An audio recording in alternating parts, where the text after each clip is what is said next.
اعوذ باللہ من الشیطان الرجیم بسم اللہ الرحمن الرحیم انا نطمع ان یغفر لنا ربنا خطایانا ان كنا اول المؤمنین واوحینا الی موسیٰ ان اسر بعبادی انکم متبعون۔ یہ سورہ شعراء کی آیت نمبر 51 اور 52 ہے، 51 اور 52، اور ترجمہ یہ ہے کہ بے شک ہم یہ امید رکھتے ہیں کہ ہمارا رب ہمارے لیے خطائیں معاف کر دے گا، کیونکہ ہم سب سے پہلے ایمان لانے والے ہیں، اور ہم نے موسیٰ کی طرف وحی کی کہ میرے بندوں کو رات کو لے کر چل، یقیناً تمہارا پیچھا کیا جائے گا۔ یہ جو واقعہ چل رہا ہے وہ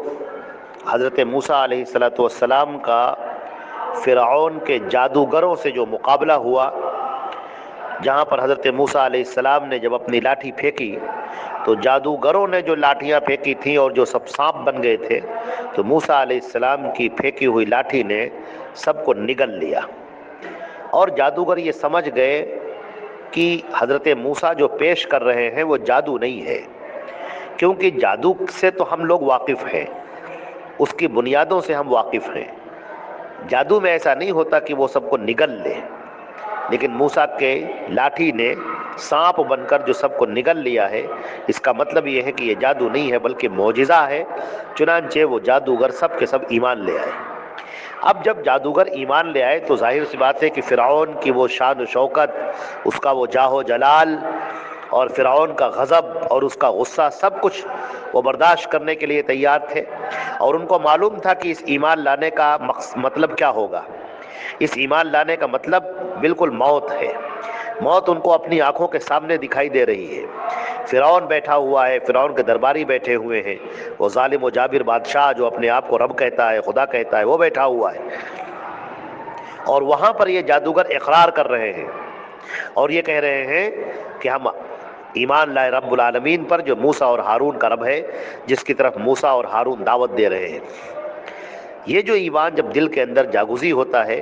تو ایسے ہی حیرتناک اور عجائبات چیزیں وجود میں آتی ہیں۔ جب وہ لوگ ایمان لائے تو فرعون نے ان کو ڈرایا اور دھمکایا، خوفزدہ کرنے کی کوشش کی کہ تم اپنے اس ایمان کو چھوڑ دو، اور کہا ہم تمہیں پھانسی دے دیں گے، تمہارے ہاتھ اور پیروں کو کٹوا دیں گے، اور تمہیں دردناک عذاب دیں گے، انتہائی سخت تکلیفیں دیں گے، تمہاری موت نہیں آئے گی، بہت بری تم کو موت دیں گے ہم۔ یہ ساری باتیں فرعون نے اس لیے کہیں تاکہ یہ جادوگر اپنے ایمان سے پھر جائیں، لیکن انہوں نے کہا کہ ہم ایمان سے ہرگز پھرنے والے نہیں۔ انا نطمع ان یغفر لنا ربنا، ہمیں امید ہے، ہم اللہ سے یہ چاہتے ہیں، ہمیں اللہ سے یہ توقع ہے، امید ہے کہ ہمارا رب ہماری خطاؤں کو معاف کر دے گا۔ اب تک جو ہم نے کفر کیا، اب تک جو ہم نے شرک کیا، اب تک جو ہم موسیٰ کے مقابلہ کرتے رہے،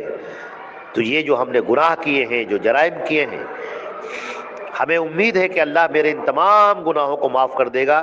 اور وجہ اس کی یہ کیا ہے؟ ان کنا اول المومنین،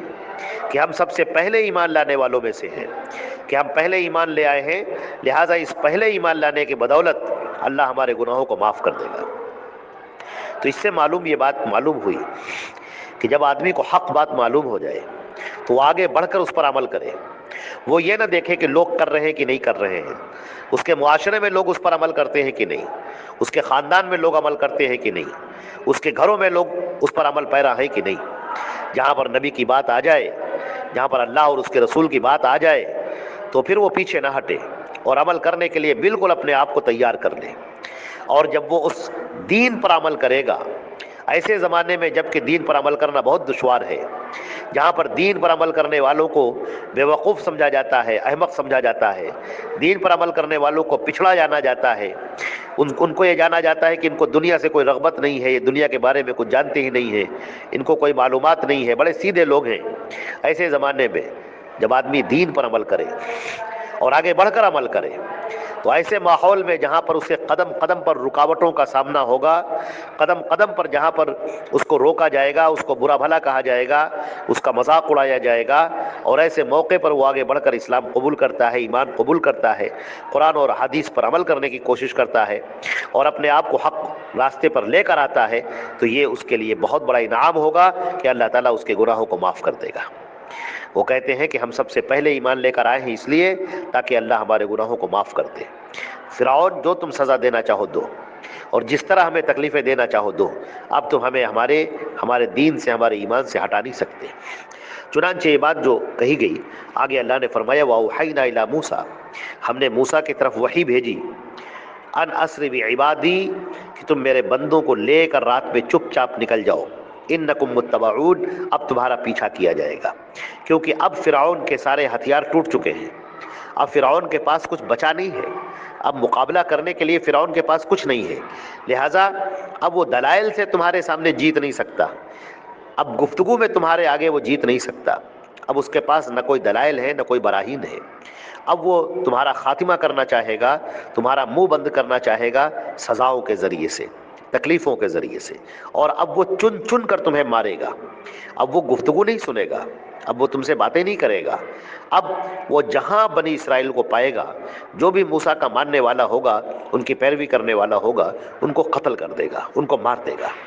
لہٰذا اب تم ایسی جگہ سے نکل جاؤ، یہ لوگ تمہارا پیچھا کرنے والے ہیں اور تمہیں تلاش کر کے مارنے والے ہیں، قتل کرنے والے ہیں، لہٰذا تم ایسے مقام سے نکل جاؤ اور چپ چاپ چلے جاؤ، اے موسیٰ بنی اسرائیل کو لے لو اپنے ساتھ میں اور چلے جاؤ۔ کہاں جانے کا حکم ہوا تھا؟ یہ ارض فلسطین کی طرف، کنعان کی طرف جانے کا حکم ہوا تھا۔ آپ کو یاد ہوگا کہ مصر کے اندر حضرت یوسف علیہ السلام عزیز مصر بنے تھے اور ان کو بادشاہت کا مقام حاصل ہوا تھا، اس کے بعد انہوں نے اپنے باپ کو اور اپنے بھائیوں کو اور اپنے قبیلے کو وہیں پر بلوا لیا تھا جو مصر میں رہنے لگے تھے، تو یہ لوگ کنعان سے آئے تھے، تو اب یہاں پر ان کی نسل بہت آگے بڑھی، پھلے پھولے، اور اس کے بعد قبطیوں نے پھر ان کو زیر کرنا شروع کیا اور ان کو غلام بنا لیا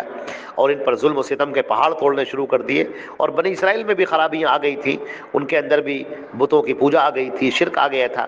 لہٰذا اللہ رب العزت نے حضرت موسیٰ علیہ السلام کو ان کے درمیان نبی بنا کر بھیجا جو ان کو صحیح راستہ دکھائے اور ان کو حق پر لے کر آئے، لہٰذا موسیٰ علیہ السلام نے ان کو دعوت دی اور ان کو دین کا صحیح راستہ بتایا، اور اب یہ حکم ہوا کہ اے موسیٰ تم بنی اسرائیل کو لے کر اپنے ساتھ چلے جاؤ، اسی سرزمین کی طرف چلے جاؤ جہاں سے تم لوگ آئے تھے، وہ کنعان کی زمین، وہ زمین فلسطین کا پورا علاقہ جو اس زمانے میں اور بہت بڑا علاقہ تھا، اس زمین کی طرف جانے کا حکم دیا جا رہا ہے۔ تو یہ چند آیات تھیں، 2 آیتیں تھیں جن کی تفسیر آپ کے سامنے بیان کی گئی، انشاءاللہ باقی بعد میں ہوگی۔ السلام علیکم ورحمۃ اللہ۔